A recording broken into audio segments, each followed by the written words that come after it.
Rocking star Yash ಅವರ ಬಹು ನಿರೀಕ್ಷಿತ ಚಿತ್ರ ಟಾಕ್ಸಿಕ್ ಟೀಸರ್ ಬಿಡುಗಡೆ ನಂತರ ಸೋಷಿಯಲ್ ಮೀಡಿಯಾಗಳಲ್ಲಿ ಸಾಕಷ್ಟು ಟೀಕೆ ವ್ಯಕ್ತವಾಗಿದೆ. ಟೀಸರ್ನಲ್ಲಿ ಅಸಭ್ಯ ದೃಶ್ಯಗಳಿವೆ, ಅದು ಮಕ್ಕಳ ಮೇಲೆ ಪರಿಣಾಮ ಬೀರಬಹುದು, ಫ್ಯಾಮಿಲಿ ಜೊತೆ ಕುಳಿತು ನೋಡುವಂತಹ ಟೀಸರ್ ಅಲ್ಲ ಎಂಬಿತ್ಯಾದಿ ಮಾತುಗಳು ಸಾಕಷ್ಟು ಕೇಳಿ ಬಂದಿದ್ದು, ನಿರ್ದೇಶಕಿ ಗೀತು ಮೋಹನ್ ದಾಸ್ ಹಾಗೂ ನಟ ಯಶ್ಗೆ ಸಿಕ್ಕಾಪಟ್ಟೆ ಜನ ಬೈತಿದ್ದಾರೆ. ಈ ಸಂಬಂಧ ವಕೀಲ ಲೋಹಿತ್ ಕುಮಾರ್ ಅವರು ಕೇಂದ್ರ ಸೆನ್ಸಾರ್ ಮಂಡಳಿಗೆ ದೂರು ಕೂಡ ಸಲ್ಲಿಸಿದ್ದಾರೆ. ಈ ಸಂಬಂಧ ಮಾಧ್ಯಮ ಪ್ರತಿನಿಧಿಗಳ ಜೊತೆ ಮಾತನಾಡಿರುವ ಲೋಹಿತ್ ಕುಮಾರ್, ಟೀಸರ್ನಲ್ಲಿ ಕಂಡುಬರುವ ದೃಶ್ಯಗಳನ್ನ ಗಮನಿಸಿದ್ರೆ ಈ ಚಿತ್ರವು ಕುಟುಂಬ ಸದಸ್ಯರೊಂದಿಗೆ ನೋಡಲು ಸೂಕ್ತವಲ್ಲ. ಚಿತ್ರಮಂದಿರಗಳಲ್ಲಿ ಎ ಸರ್ಟಿಫಿಕೇಟ್ ಇದ್ದರೆ ಮಕ್ಕಳನ್ನ ಕರೆದುಕೊಂಡು ಫ್ಯಾಮಿಲಿ ಆಡಿಯನ್ಸ್ ನೋಡಲು ಸಾಧ್ಯವಿಲ್ಲ. ಯೂಟ್ಯೂಬ್ನಂತಹ ಸಾಮಾಜಿಕ ಜಾಲತಾಣಗಳಲ್ಲಿ ಟೀಸರ್ಗಳಿಗೆ ಯಾವುದೇ ಮಾರ್ಗಸೂಚಿಗಳಿಲ್ಲದಿರುವುದು ಸಮಸ್ಯೆಯಾಗಿದೆ ಎಂದು ತಿಳಿಸಿದರು. ಸೆನ್ಸಾರ್ ಮಂಡಳಿ ಟೀಸರ್ಗಳಿಗೂ ಸ್ಪಷ್ಟ ಮಾರ್ಗಸೂಚಿಗಳನ್ನು ರೂಪಿಸಬೇಕು ಎಂದು ದೂರು ಸಲ್ಲಿಸಿದ್ದೇನೆ ಎಂದರು. ಸಪ್ತಸಾಗರದ ಆಚೆಯಲ್ಲೂ ಸಿನಿಮಾ ಬಳಿಕ ರಕ್ಷಿತ್ ಶೆಟ್ಟಿ ಬೇರೆ ಎಲ್ಲೂ ಕಾಣಿಸಿಕೊಳ್ಳಲೇ ಇಲ್ಲ. ಶೂಟಿಂಗ್ ನಲ್ಲಿ ಬ್ಯುಸಿಯಾಗಿದ್ದರೋ ಅಥವಾ ಬೇರೆ ಯಾವುದಾದರೂ ದೊಡ್ಡ ಪ್ಲಾನ್ ಮುಖಾಂತರವೇ ಪರದೆ ಮುಂದೆ ಕಾಣಿಸಿಕೊಳ್ಳಲಿದ್ದಾರೋ ಎಂಬ ಮಾತುಗಳು ಹರಿದಾಡಿತ್ತು. ಈ ಮಧ್ಯೆ ಇದೀಗ ರಕ್ಷಿತ್ ಶೆಟ್ಟಿ ಮತ್ತೆ ಪ್ರತ್ಯಕ್ಷ ಆಗಿದ್ದಾರೆ. ರಕ್ಷಿತ್ ಶೆಟ್ಟಿ ತಮ್ಮ ಒಂದು ಸಿನಿಮಾ ಬಳಿಕ ಮಾಯ ಆಗ್ತಾರೆ. ಆಮೇಲೆ 2 ವರ್ಷಗಳ ಬಳಿಕ ಮತ್ತೊಂದು ದೊಡ್ಡ ಮಟ್ಟದಲ್ಲೇ ಸಿನಿಮಾ ಜೊತೆ ತೆರೆ ಮೇಲೆ ಕಾಣಿಸಿಕೊಳ್ತಾರೆ ಎಂಬ ಮಾತು ಸಾಮಾಜಿಕ ಜಾಲತಾಣಗಳಲ್ಲಿ ಕೇಳಿ ಬರ್ತಿತ್ತು. ಈ ಮಧ್ಯೆ ರಕ್ಷಿತ್ ಶೆಟ್ಟಿ ಮತ್ತೆ ಕಾಣಿಸಿಕೊಂಡಿದ್ದಾರೆ. ರಕ್ಷಿತ್ ಶೆಟ್ಟಿ ಇದೀಗ ಊರಿನ ನೇಮೋತ್ಸವದಲ್ಲಿ ಭಾಗಿಯಾಗಿದ್ದಾರೆ. ಉಡುಪಿ ತಾಲೂಕಿನ ಅಲೆವೂರಿನ ಕಲ್ಯಾಣ ನಗರದಲ್ಲಿ ನೇಮೋತ್ಸವ ನಡೆದಿದೆ. ಅಲೆವೂರು ದೊಡ್ಡಮನೆ ಮನೆತನದವರು ನಿರ್ವಹಿಸುವ ನೇಮೋತ್ಸವ ಇದು.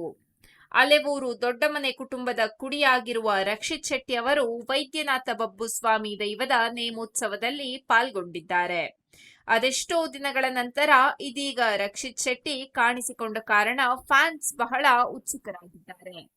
ಯಾಕೆಂದ್ರೆ ರಕ್ಷಿತ್ ಅಭಿನಯದ ಬಹು ನಿರೀಕ್ಷಿತ ಸಿನಿಮಾ ರಿಚರ್ಡ್ ಆಂಟನಿ ಸಿನಿಮಾ ಕೆಲಸ ಮುಗಿಸಿಕೊಂಡ್ರ ಶೆಟ್ರು. ರಿಲೀಸ್ಗೆ ರೆಡಿ ಆಯ್ತಾ ಸಿನಿಮಾ ಅಂತ ಪ್ರಶ್ನೆಗಳು ಫ್ಯಾನ್ಸ್ಗೆ ಮೂಡಿದೆ. ರಕ್ಷಿತ್ ಶೆಟ್ಟಿ ಮಹತ್ವಾಕಾಂಕ್ಷಿಯ ಸಿನಿಮಾ ರಿಚರ್ಡ್ ಆಂಟನಿ ಬಗ್ಗೆ ಇದುವರೆಗೆ ಯಾವುದೇ ಅಪ್ಡೇಟ್ಸ್ ಹೊರಬಿದ್ದಿಲ್ಲ. ಅಷ್ಟೇ ಅಲ್ಲದೆ ರಕ್ಷಿತ್ ಶೆಟ್ಟಿ ಕೂಡ ಎಲ್ಲಿಯೂ ಕಾಣಿಸಿಕೊಂಡಿರಲಿಲ್ಲ.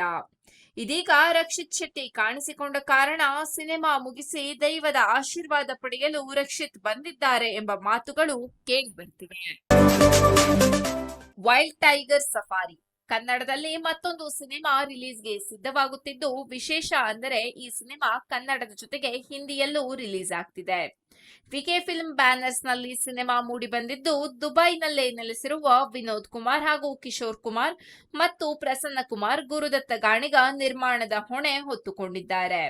ಸದ್ಯ ಶೂಟಿಂಗ್ ಮುಗಿಸಿ ಪೋಸ್ಟ್ ಪ್ರೊಡಕ್ಷನ್ ಕೆಲಸದಲ್ಲಿ ನಿರತವಾಗಿರುವ ವೈಲ್ಡ್ ಟೈಗರ್ ಸಫಾರಿ ಸಿನಿಮಾ ದುಬೈನಲ್ಲೇ ಅದ್ದೂರಿಯಾಗಿ ಟೀಸರ್ ರಿಲೀಸ್ ಮಾಡುವ ಮೂಲಕ ಅಭಿಮಾನಿಗಳ ಮುಂದೆ ಬಂದಿದ್ದಾರೆ.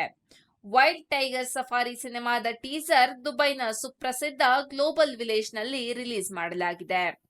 ಕನ್ನಡದ ವೈಲ್ಡ್ ಟೈಗರ್ ಸಫಾರಿ ಸಿನಿಮಾದ ಟೀಸರ್ ನೋಡಿ ಫಿದಾ ಆದ ಬಾಲಿವುಡ್ ಖ್ಯಾತ ಕೊರಿಯೋಗ್ರಾಫರ್ ರೆಮೋ ಡಿಸೋಜಾ ರಿಲೀಸ್ ಮಾಡಿದ್ದಾರೆ. ದುಬೈನ ಸುಪ್ರಸಿದ್ಧ ಗ್ಲೋಬಲ್ ವಿಲೇಜ್ ನಲ್ಲಿ ಸಿನಿಮಾ ಇವೆಂಟ್ ಮಾಡಿರುವುದು ಇದೇ ಮೊದಲು. ಬಾಲಿವುಡ್ನ ಯಾವ ಸ್ಟಾರ್ಗಳಿಗೂ ಸಿಗದ ಈ ಜಾಗ ಕನ್ನಡದ ಟೈಗರ್ ಸಫಾರಿ ಟೀಸರ್ ಲಾಂಚ್ಗೆ ಸಿಕ್ಕಿರುವುದು ನಿಜಕ್ಕೂ ಹೆಮ್ಮೆಯ ವಿಚಾರ. ಸದ್ಯ ರಿಲೀಸ್ ಆಗಿರುವ ಟೀಸರ್ನಲ್ಲಿ ನಾಯಕ ಶಿಥಿಲ್ ಮಾಸ್ ಅವತಾರದಲ್ಲಿ ಕಾಣಿಸಿಕೊಂಡಿದ್ದಾರೆ. ಟೀಸರ್ ನೋಡುತ್ತಿದ್ದಂತೆ ಗೊತ್ತಾಗುತ್ತೆ ಇದೊಂದು ಪಕ್ಕಾ ಆಕ್ಷನ್ ಸಿನಿಮಾ ಅಂತ. ಇದೊಂದು ಆಕ್ಷನ್ ರಿವೆಂಜ್ ಕತೆ ಒಳಗೊಂಡಿರುವ ಸಿನಿಮಾ. ಈ ಸಿನಿಮಾದಲ್ಲಿ ಕೆಜಿಎಫ್ ಸಿನಿಮಾದಲ್ಲಿ ಮಿಂಚಿದ್ದ ನಟ ಅವಿನಾಶ್ ಹಾಗೂ ಅಚ್ಯುತ್ ಕುಮಾರ್ ಪ್ರಮುಖ ಪಾತ್ರದಲ್ಲಿ ನಟಿಸಿದ್ರೆ, ಬಾಲಿವುಡ್ನಲ್ಲಿ ನಟರಾಗಿ ಹಾಗೂ ನೃತ್ಯ ಸಂಯೋಜಕರಾಗಿ ಪ್ರಖ್ಯಾತಿ ಹೊಂದಿರೋ ಧರ್ಮೇಶ್ ಮತ್ತು ಸುಶಾಂತ್ ಪೂಜಾರಿ ಕೂಡ ನಟಿಸಿದ್ದಾರೆ.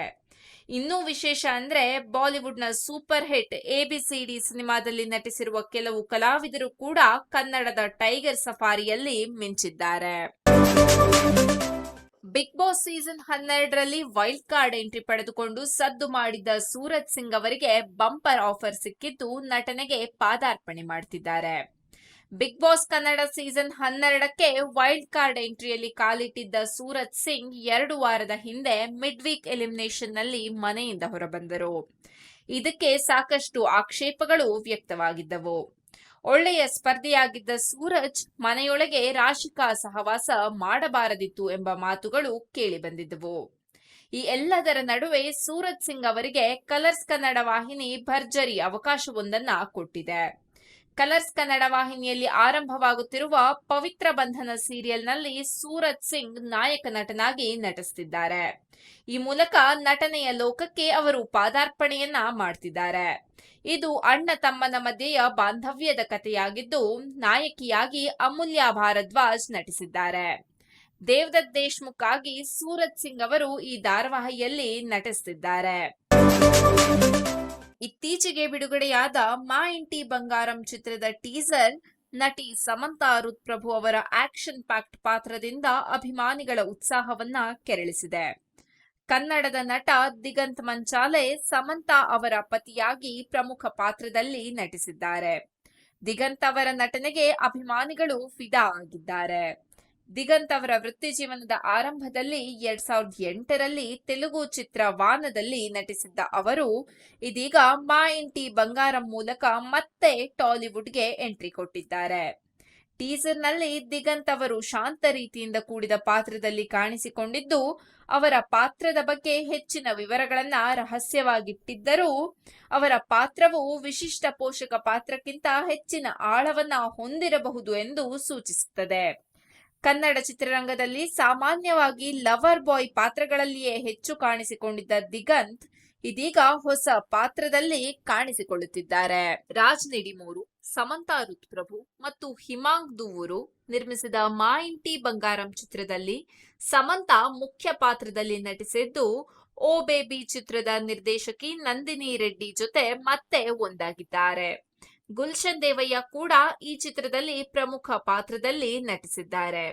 ಇದರೊಂದಿಗೆ ನಟಿಯರಾದ ಗೌತಮಿ ಮತ್ತು ಮಂಜುಳಾ ಪ್ರಮುಖ ಪಾತ್ರಗಳಲ್ಲಿದ್ದಾರೆ. ಚಿತ್ರದ ಬಿಡುಗಡೆ ದಿನಾಂಕವನ್ನ ಇನ್ನೂ ಸಹ ಘೋಷಿಸಿಲ್ಲ.